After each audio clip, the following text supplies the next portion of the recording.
안녕하세요. 행복합시다 시즌 1 저희 36번째 테마 되겠습니다. 예산 집행의 재정 통제를 위한 제도입니다. 여러분 우리 예산 과정 한번 보세요. 예산 과정에 어떤 과정이 있어요? 편성 과정이 있죠. 예산 편성을 해서 그 다음에 우리 어떤 과정? 심의 의결을 해서 맞죠. 그 다음에 여기서 뭘 한다? 집행을 하죠. 오케이. 그 다음에 뭐 한다? 우리 결산 검사, 즉 결산 과정이 필요한 거죠. 검사에서 결산 과정이 필요한데 여기 이 집행에서 중요한 게 뭐냐면 집행에서 예산 집행이 중요한 거는 이게 신축정도 중요하고요. 신축성. 그 다음에 통제도 중요합니다. 통제. 그럼 여기서 이제 우리는 통제를 먼저 한번 잘 봐야죠. 집행할 때 통제를 잘 해야 되는 거고 그 다음에 환경이 변하면 잘 신축적으로 가야 되는데 요번 테마에서는 저희들 통제를 한번 배워보도록 하겠습니다. 통제 파트, 이 중요한 파트죠. 자, 한번 가보도록 하겠습니다. 자, 배정입니다. 기획재정부 장관이 중앙관세의 장애에 배정한다. 집행할 때 과정을 한번 보시면요. 여러분 여기 좀 더 확대해서 한번 보도록 할게요. 밑에 여기서 볼게요. 여기 보면 집행에서 다시 한번 그려보면 쉽게 해서 이제 쉽게 여기서 보면 기재부 장관이 각 중앙관서장한테 돈을 던집니다. 이게 배정이라고 하는 거죠. 그래서 1, 4분기, 2, 4분기, 3, 4분기, 4, 4분기로 돈을 줘요. 여러분 1, 4분기, 2, 4분기, 3, 4분기, 4, 4분기 분기별로 주고 돈을 준 다음에 바로 감사원에 통지를 합니다. 왜냐면 거기 쉽게 보세요.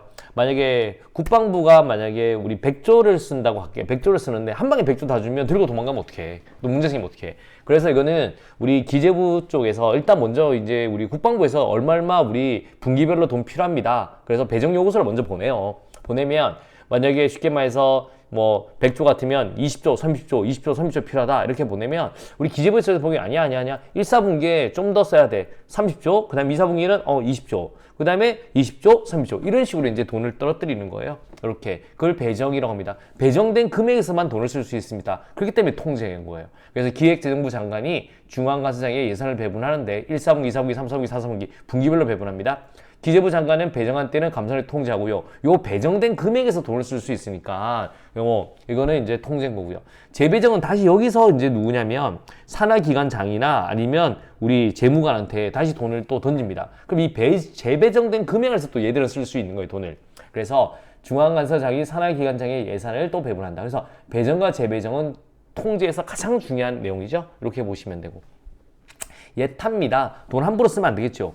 예비 타당성 조사입니다. 총사비가 500억 이상이며 대규모 사비죠. 총사비가 500억 이상이며 우리 규모가 300억 이상이. 이거 자 보세요. 총사비가 500억 이상. 그다음에 정부 지원이. 자, 볼게요. 정부 지원 규모가 정부 지원. 여기서 하나 더 주세요.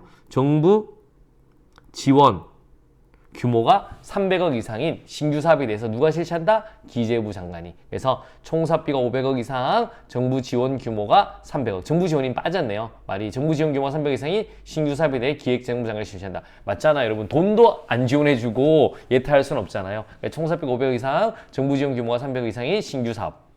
그 다음에 누가 한다? 기재부 장관이 실시한다 라고 보시면 되겠고, 예타 이거 중요합니다. 아직 이게 우리 1000억하고 500억으로 이제 증가한다고 했는데 아직 증가하지 않았습니다. 오케이. 그래서 지금 여전히 500억, 그 다음에 300억이다 라고 보시면 돼요.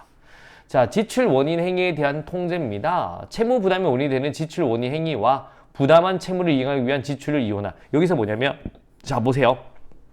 여기서 우리 재무관이 물건을 산다고 하죠. 이게 지출 원인 행위예요. 여기서 이제 재무관이 지출 원인 행위를 합니다. 만약에 헬기를 산다. 헬기를 만약 1000억 주고 산다라고 할게요. 그러면 이제 이 사람이 돈을 주면 막 삥땅을 칠 수 있어요. 1000억인데 한 1500억 주고 뭐 200억 받고 이럴 수가 있습니다. 그러니까 1000억 준다고 하고 이제 그걸 지출관한테 주는 거예요. 이 계약서를. 그러면 이제 지출관 한 번 더 보는 겁니다. 이게 너무 비싸게 됐나? 싸게 됐나? 그래서 이제 괜찮다 그러면 이제 우리 한국은행한테 돈 줘라라고 하는 겁니다. 아시겠습니까? 그래서 재무관과 지출관을 따로 둔다라고 보시면 되는 거죠. 그래서 여기 바로 지출 원인에 대한 통제라고 보시면 되겠습니다. 채무 부담이 되는 지출 원인 행위와 부담한 채무를 이행하기 위한 지출에 이원하다. 그러니까 찢으면 무조건 통제인 거예요. 다시 한번 검토할 수 있기 때문에. 그 다음에 여러분 갑니다. 회계 기록 및 재정의 보고죠. 보고해라. 보고는 무조건 통제입니다. 지출 원인 행위와 수입 및 지출에 관한 기록 마련 보고서를 제출해라. 그 다음에 정원 보수 통제예요. 한번 보세요. 정원을 또 함부로 늘리면 안 돼요. 그럼 다 돈이 나가기 때문에. 그러면 정원 같으면 행안부 장관과 기재부 장관이 협의를 해야 되는 거고, 보수도 함부로 너무 확 올릴 수는 없어요. 그러면 돈이 부담이 되기 때문에 인사혁신처장과 기획재정부 장관이 협의를 해라 라고 하는 겁니다. 그 다음에 계약의 통제입니다. 일정 금액 이상의 계약은 특정한 성격 계약은 승인. 이게 뭐냐면 자, 이게 계약은 이게 한마디로 수의 계약을 못 하는 거예요. 아시겠습니까? 그래서 일정 금액 이상이면 이제 무조건 경쟁 입찰해서 이제 우리는 계약을 할 수밖에 없는 겁니다. 그걸 계약의 통제죠. 일정 금액 이상 계약, 특정한 계약은 승인을 받는다. 이렇게 보시면 되겠고, 국고 채무 부담 행위에 대한 통제입니다. 여러분 갑니다. 빚을 낼 때 국고가 채무를 부담할 때는 미리 국회 의결을 받아라. 그러니까 국고 채무 부담을 할 수 있는 거는 빚을 낼 수 있는 거는 신축적이에요. 하지만 빚을 내기 전에 국회 의결을 받아야 되는 거는요. 요거는 통제다라고 보시면 되겠습니다. 그 다음에 총사업비입니다. 옛날에 어떤 일이 있었냐면 1000억짜리 사업인데 2년짜리 걸치는데 첫 해는 20억 넣고요. 그 다음에 980억 때려버립니다. 그럼 기재부 쪽에서는 헛거리는 거예요. 야, 왜 이래 많아? 야, 네가 작년에 20억 줬잖아. 원래 980억이야. 이런 문제가 워낙 많이 발생한 거예요. 그래서 2년 이상 소요되는 사업 중에 대통령령이 정하는 대규모 사업. 그래서 건축은 얼마 이상? 건축은 200억 이상. 토목 사업은 500억 이상. 오케이? 이렇게 건축은 200억 이상, 토목 500억 이상 되는 사업에 대해서 사업규모, 총사업비, 사업기간 중에 미리 누구랑 협의해라? 기재부 장관과 협의를 해라 라는 겁니다. 이렇게 한번 보시면 되겠습니다. 요거에 우리 통제를 위한 제도 머릿속에 꼭 다 넣어두시고요. 나중에 우리 신축정을 원하는 것도 또 다음 테마에서 바로 하도록 하겠습니다. 다음번 시즌에서. 자, 바로 1번부터 문제 풀어보도록 하겠습니다. 자, 갑니다. 예산 집행의 신축성을 유지하기 위한 제도로 옳지 않는 것은 계속비, 수입대체 경비, 예산의 재배정, 예산의 재. 정답 몇 번? 3번이 되겠습니다. 배정, 재배정은 뭐다? 통제를 하기 위한 것이다 라고 보면 돼요. 원래 이 계속비 같은 경우는 1년에 끝나야 되는데 5년까지 계속 이제 사업을 할 수가 있는 거잖아요. 그러니까 이제 신축성인 거고요. 수입 대체 경비는 추가로 들어온 돈은 이제 추가로 네가 그 수입을 해라 라고 하는 겁니다. 그래서 이제 신축성이고 예산 이체는 쉽게 말해서 돈이 이제 어떻게 되냐면 정부조직부에 바뀌어서 돈을 만약에 여가부가 없었다. 그럼 여가부에서 보건복지부가 대신한다. 그러면 이제 돈을 넘길 수 있다는 거죠. 이체할 수 있죠. 그런 건 다 신축성인데 배정, 재배정은 다 뭐다? 통제다라고 보시면 되겠습니다. 자, 갑니다. 우리나라 행정부의 예산 집행 통제 장치에 해당하지 않는 것은요? 라고 하는 겁니다. 갑니다. 정원 및 보수를 통제하여 경직성 경비의 증대를 억제한다. 맞습니다. 정원은 우리 행안부 장관과 기재부 장관이 협의를 해야 되고 보수는 인사혁신처장과 기재부 장관이 협의를 해야 됩니다. 그래서 이거는 한번 늘려버리면 못 줄이잖아요. 그런 게 이제 경직성 경비입니다. 딱딱한 것들. 이거는 중대를 억제한다. 맞습니다. 정부 조직 등에 관한 법령의 제정, 개정, 폐지로 인해 그 직무 권한의 변동이 있을 때 예산도 이에 따라 변동시킬 수 있다. 이거 뭐예요? 여러분, 이거 뭐예요? 이체라는 겁니다. 이체. 외워두셔야 돼요. 이체는 뭐다? 이거는 이제 신축적이죠. 그래서 정부 조직 등에 관한 법령의 제정, 개정, 폐지로 인해 그 직무 권한이 변동했을 때 예산도 이에 따라 변동시킬 수 있다. 이건 이체에 대한 이야기로서 신축적이다 라고 보시면 돼요.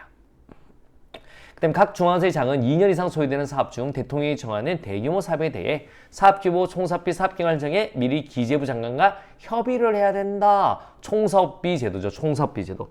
총사업비 제도입니다. 총사업비 제도. 역시 총사업비는 통제죠. 총은 빵빵빵 통제하자 이렇게 보시면 되고요. 각 중앙간서의 장은 월별로 기재부 장관에게 사업 집행 보고서를 제출한다. 보고서는 무조건 다 통제다라고 보시면 되겠습니다. 정답은 몇 번? 2번이 되겠습니다. 자, OX로 한 번 더 가도록 하겠습니다. 중앙관서 장에게 자금을 사용할 수 있는 권한을 부여하는 것은 예산의 재배정이라고 한다. 여러분, O예요? X요? X 되겠습니다. 뭐예요? 갑자기 하트가 돼버렸네요. X입니다. 이거 뭐냐면 배정이라고 하셔야 돼요. 배정.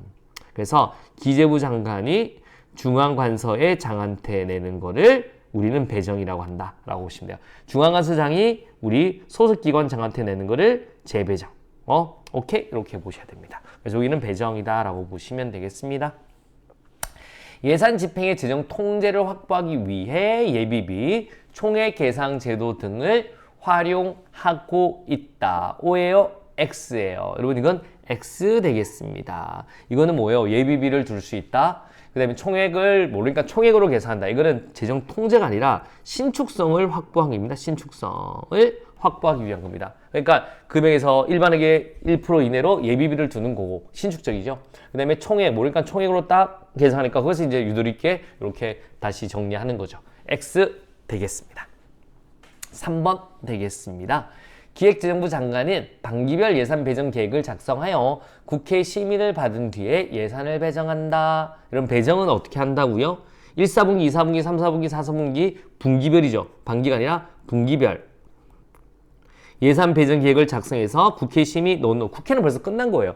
국회는 심의 끝나고 이제 우리 집행 단계에서 기재부, 그러니까 내부 통제인데 이거는 국무회의 심의를 거치고 대통령의 승인을 받아서 배정한다. 이렇게 하셔야 됩니다. 그래서 이거는 X 되겠습니다. 됐나요? 가보도록 하겠습니다. 키워드로 한 번 더 접근하겠습니다. 자, 갑니다. 예산의 빵빵빵은 행정부처의 장이 실무부서에게 지출할 수 있는 권한을 부여한다. 예산의 무슨 재배정 되겠습니다. 재배정. 그래서 여기서는 행정부처의 장이 실무부서에게 지출할 수 있는 권한. 이렇게 보시면 되고, 자, 두 번째 가보도록 하겠습니다. 기획재정부 장관은 각 중앙과서장의 예산을 배정한 때는 뭐뭐뭐에 통지해야 된다. 자, 돈 갖다 지금부터 감사해라. 감사원입니다. 감시해라. 감사원에 통지해야 된다라고 보시면 되겠습니다. 각 중앙관서의 장은 2년 이상 소요되는 사업 중 대통령이 정하는 대규모 사업에 대해 사업규모, 총사업비, 사업기간을 정해 미리 뭐뭐뭐뭐와 협의해야 된다. 우리의 나라의 살림 사는 분 기획재정부 장관이죠. 그래서 기획재정부 장관과 협의해야 된다라고 보시면 되겠습니다. 어려움이 있다, 없다, 없다라고 보시면 되겠습니다. 예산 집행의 재정 통제를 위한 제도 한번 정리를 해봤습니다. 요거 했고 다음번에 할 때는 이제 우리 뭘 하냐면 우리 신축성 한번 또 다음 시즌에서 한번 찾아뵙도록 하겠습니다. 자, 오늘 굉장히 고생하셨고요. 다음 테마에서 뵙도록 하겠습니다. 수고하셨습니다.